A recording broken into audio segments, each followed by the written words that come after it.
get my vocab words out of the way quickly. This way, when I try to articulate the way that I'm doing certain things, it'll be easier to understand. So my first word is chopped, and that's using a cutting motion. The other one is minced, which is similar to chopped. You chop to mince, and when it's minced, it's much smaller, finer pieces. And then there's also another word, which is beaten, and beaten is stricken repeatedly. The most important thing is safety and sanitation, so I'm going to begin by putting soap in my hand while the meat defrosts, rubbing it around, making sure to get in between the fingernails, and turning on the water, making sure it's warm, and singing happy birthday. Happy birthday to you, happy birthday to you, happy birthday dear Gordon Ramsay, happy birthday to you. Now, I'm not going to use the towel because the towel is for dishes. I'm going to pull out a green cutting board because green cutting boards are used for vegetables and fruits, unlike yellow, which is used for chicken, and other ones used for various different types of meat or fish. The first thing I'm going to do is get my onion because it requires 1.5 onions, and I'm just going to peel it first. I want to just take the knife and cut straight down through the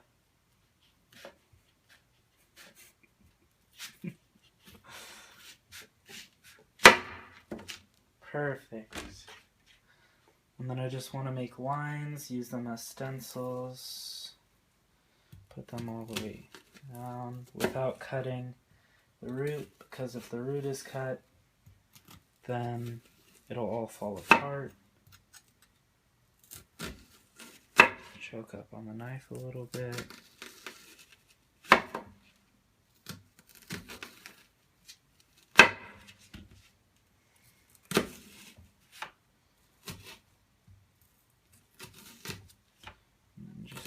Cross, sway,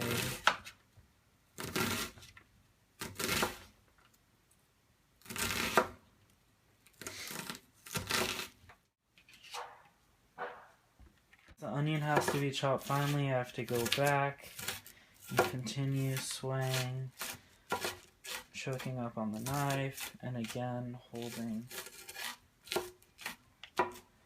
tip with my hand.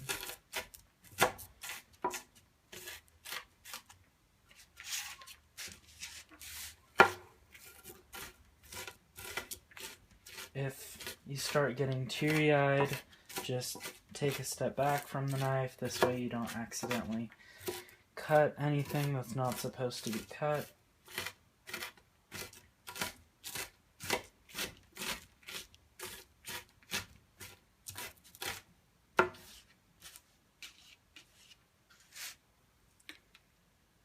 And then I'm just going to go through and do the same thing with this one.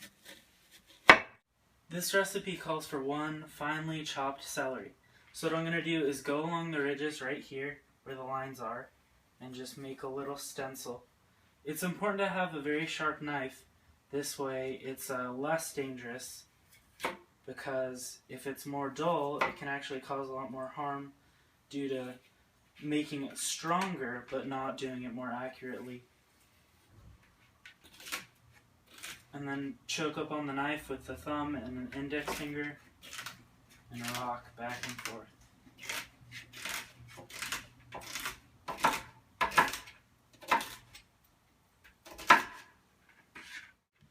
You just want them to be really small pieces, and you want them to be even, which is really important. It's impartial to do this way it cooks evenly. If it doesn't, even the simplest of dishes can prove to be quite the adversary.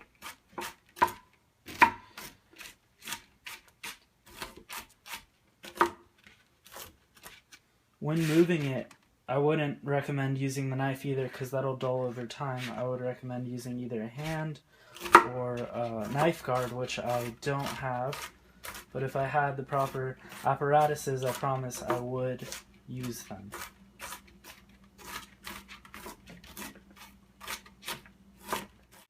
The next thing the recipe needs is carrots that are chopped finely. Now, I use the claw so that my knuckles are in the way so my fingers don't get cut. And I just want to use that rocking motion as I feed the carrot to the knife. And carrots are interesting because they're high in beta carotene, a lot of minerals, a lot of vegetables are. Just think about somebody you really hate, which will be a reoccurring theme. Now that I have them like this, I have to go ahead and chop them even finer. Just put my hand on the top of the blade. Up until this point, I put all of the things that I've chopped up and put them in a bowl, and I'm going to use them later and put them in a pan, but that's getting ahead of myself. This is garlic. Vampires are very familiar with this. Similar to vampires, I am also dead inside. I'm going to take the knife and hit it a little bit until you can peel this off. Garlic has a lot of medicinal purposes. It's an antibacterial that is the equivalent to weak penicillin, which is healthy, has high amounts of sulfur, among other things. The smell I'm personally not fond of, but to each their own. Now they need to be chopped finely and carefully. And this one, the same thing.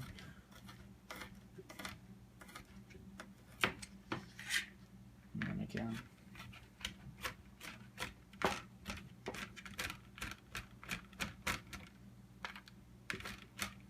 Again, I'm not going to use my knife to move this pile closer together. I'm going to use my hands. And that looks about. The next thing that this recipe needs is the equivalent of 2 teaspoons of, or tablespoons of unsalted butter. And right here I can make out how many. And I'm just going to cut that amount. Now I can take this out,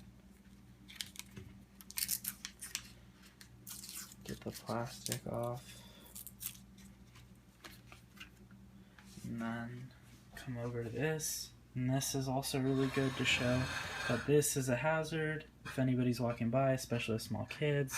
I also need to make the heat medium high, and then just put this in here, move it around.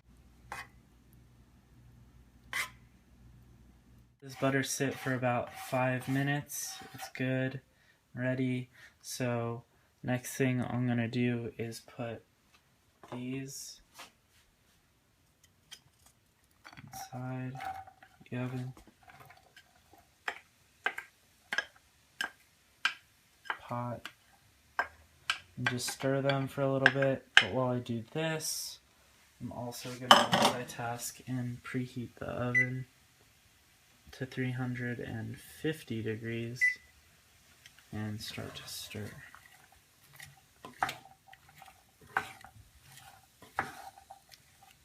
Now that it's been simmering for about 5 minutes, I'm going to add some additional recipe ingredients.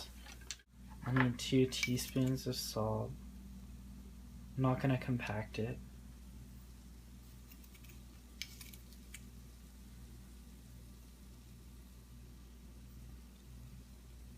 I also need about 1.5 teaspoons of freshly ground pepper. We'll start off with 1/2. I'm going to do 2 more halves.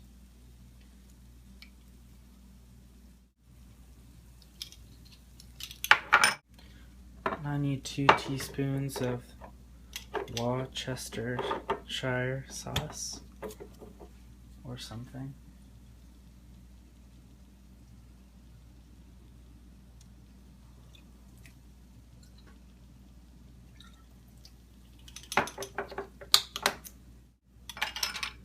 Now I'm just gonna stir this together. This way it'll absorb all the different flavors and whatnot. Now that I've been stirring it for about 5 minutes, I'm gonna put a lid on it and then I can focus on the meat aspect of the dish. Cup of breadcrumbs. I'm just gonna crack a few eggs. And it's gonna get a little messy, but that's perfectly fine.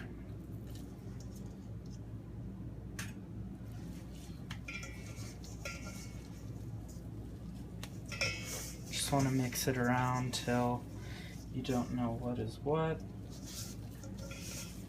and until everything is one. Now that I've mixed this well, I'm just gonna pour these inside, which is perfectly fine. Normally you'd be worried about cross-contamination, but it doesn't really matter because we're gonna put this all in there because it requires a rectangular baking pan, 2-inch high sides. And we're just gonna put this down, just put it in. Now that I've put all the meat and all the ingredients inside of this, I'm gonna bake it in the oven that I preheated. That's what I'm gonna do. It's really not that hard to make. The hardest part is probably chopping it. It's important normally to have a heart. I don't have one, but normally it's important to have heart when you cook. But this is fairly easy, and yeah.